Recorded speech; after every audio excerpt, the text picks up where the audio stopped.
ഈ ഇടപെടലെല്ലാം മനസ്സിൽ വെച്ചുകൊണ്ടാണ് ഞാൻ നിയമസഭയിൽ മത്സരിച്ചത്. എന്നെ എല്ലാവരും കൂടി പൂട്ടി. എന്തൊരു കോമാളിയാണ് ഇവൻ ആ കിടന്നെടുത്ത് തോൽപ്പിച്ചിട്ട് പോലും ഒരു ഉളുപ്പില്ലാതെ വീണ്ടും വീണ്ടും പറയാം ഞാൻ തോറ്റു, ഞാൻ എന്നെ തോൽപ്പിച്ചു എന്ന് വീണ്ടും വീണ്ടും വിളിച്ചു പറയാം.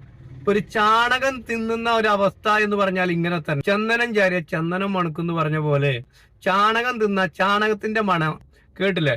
തൊള്ളി കൂടി വന്നാലും ഏയില വന്നാലും ചാണകമാണല്ലോ മണക്കണത്. പറയും മോനെ.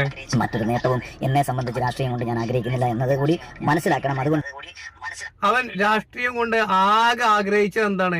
ഇങ്ങനെ വിദ്യാർത്ഥികളുടെ ശബ്ദം ഉയർത്താൻ വേണ്ടി മാത്രമായിരുന്നു അന്നങ്ങനെ നിന്നത്. എന്നിട്ട് നിങ്ങൾ എന്നെ എന്തു ചെയ്തു? നശിപ്പിച്ചു കളഞ്ഞില്ലേ, അനുഭവിച്ചില്ലേ എന്നൊക്കെയാണ് ഇപ്പം അതിലൂടെ ഉദ്ദേശിക്കുന്നത്. എന്തൊരു വിഡ്ഢിയാണ് ഇവന്. വിഡ്ഢി എന്താണ് പറയാ, എങ്ങനെ ഇവനെ ആ വിഡ്ഢിത്തത്തിന്റെ ആഴം പറഞ്ഞ് മനസ്സിലാക്കി കൊടുക്കുക എന്നുള്ളത് ആർക്കെങ്കിലും അറിയെങ്കിൽ ഒന്ന് പറഞ്ഞു കൊടുക്കും.